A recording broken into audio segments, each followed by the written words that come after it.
Saya tadi mendengar Bung Masinton ini terharu juga saya. Kita akan merah putihkan Jakarta ini. Alhamdulillah kalau memang jiwa merah putih itu sudah melekat kembali Bang. Di seluruh anak bangsa khususnya di Jakarta, sepertinya aman Jakarta ini. Insya Allah. Namun saya ingin menyampaikan dalam kesempatan ini bahwa marilah bahwa pemilu, kami himbauan kali ya, jangan jadikan pemilu sebagai momen di mana disitulah kita mengetuk gong permusuhan di antara kita. Ini saya kira kontraproduktif dengan cita-cita bernegara bangsa sebagaimana termaktub dalam pembukaan Undang-Undang Dasar 45 kita.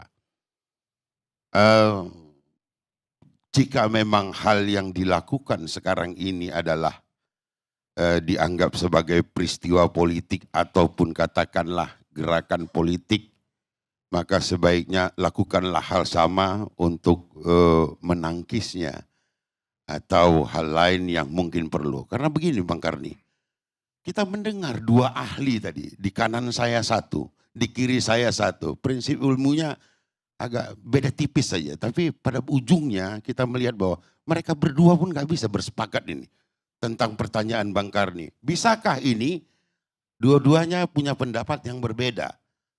Jika kita pun masih sering berbeda, kenapa kita membuat perbedaan itu semakin besar? Kan begitu. Pemilu saya yakin mempersatukan kita sekurang-kurangnya dalam satu tempat yang namanya TPS nanti gitu ya. Walaupun pilihannya bisa berbeda. Apa yang dipilih oleh PDI Perjuangan itu haruslah dihormati seluruh anak bangsa. Demikian juga pilihan orang lain yang mungkin berbeda. Patut pula mendapat penghormatan sehingga kehidupan kita ini bukan karena like or dislike. Sebentar Bang Gis, jangan dulu potong. Ya bukan, supaya nyambung. Tunggu dulu. Sedikitlah, aduh. Mau nanya sama apa? Saya pemilih Anies Baswedan. Partai saya pun pada waktu itu. Apakah dikarenakan Pak Prabowo buruk atau Ganjar buruk? Tidak. Saya secara pribadi mengatakan Pak Prabowo itu sangat baik. Ganjar pun sangat baik. Namun konstitusi memberi saya satu hak. Harus pilih yang mana? Hanya satu hak. Nggak mungkin saya sia-siakan ini. Saya harus berkontribusi terhadap demokrasi. Saya harus berkontribusi terhadap hasilnya. Maka saya mengatakan jatuh pilihan saya ke sini. Beberapa keponakan saya mungkin berbeda pilihan. Tapi itu saya hormati saja.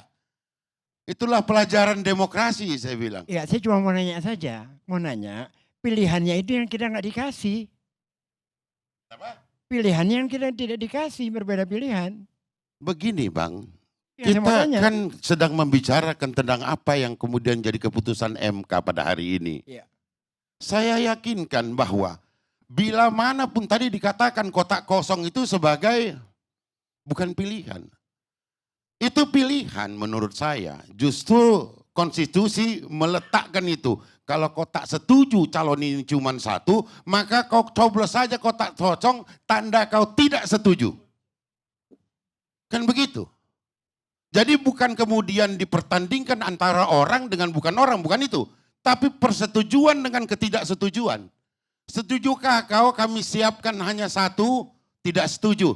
Jika lebih banyak yang tidak setuju, maka harus diulang.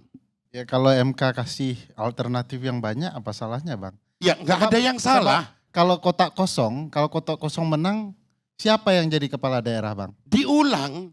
Nggak diulangnya 5 tahun. Karena ya nggak apa-apa, apapun itu. Lah, jika itu menjadi, lagi, sebentar. Jika nah, itu, abang, tunggu dulu. Kalau kotak kosong menang Bang, maka akan diulang pada jadwal pilkada berikutnya. Sesuai dengan ketentuan undang-undang, jadwal pilkada berikutnya 2029. Kalau kotak kosong menang, maka akan ada penunjukan PJ. Yang untung Pak Heru lagi. Nah ini problematika bukan rakyat Bang. Tidur pagi lagi dong. Ini Bang, saya tadi mengatakan Partai Nasdem tunduk patuh taat kepada undang-undang. Maka abang-abang berdua ini yang bisa mengakses para pembuat atau drafter itu, masukkan ini Bang. Jangan 5 tahun bilang. Kalau bisa 6 bulan saja untuk persiapan. Saya kira kan begitu. Tapi bukan berarti ini manusia dihadapkan dengan kotak yang nggak ada isinya. Kalau K-nya yang hilang itu jadi otak kosong gitu. Kita nggak mau itu. Ya, kemudian ada tadi yang menyatakan kenapa sih orang bisa bersatu semuanya gitu. Bukankah bersatu, bersepakat semua itu ciri daripada semangat sila keempat gitu. Musyawarah untuk mufakat.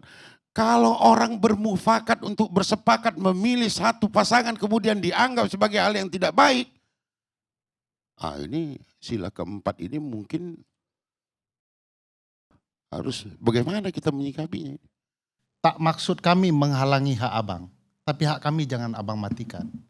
Nah, apa yang terjadi saat ini adalah upaya mematikan hak-hak lain. Silakan berkumpul, tapi jangan membuat orang lain susah berkumpul. Dan apa yang dilakukan partai-partai kekuasaan hari ini adalah membuat hak-hak orang menjadi hilang. Bahkan juga menghilangkan hak para pemilih. Mungkin saya bukan mau membantah, tapi menyarankan kepada Bang Ferry Amsari selaku akademisi yang namanya di seantero jagat raya perpolitikan Indonesia ini tak ada lagi yang tak kenal. Bang, bersuaralah kepada penguasa untuk menyampaikan hal-hal ini sehingga ini bisa dituangkan dalam regulasi, disepakati oleh seluruh partai politik bahwa hal seperti ini tidak boleh terjadi. Jika itu kemudian menjadi regulasi, partai pertama yang akan setuju dan tidak akan membuat gugatan ataupun keberatan kepada Mahkamah Konstitusi, saya kira Partai Nasdem, Bang. Saya kira itu.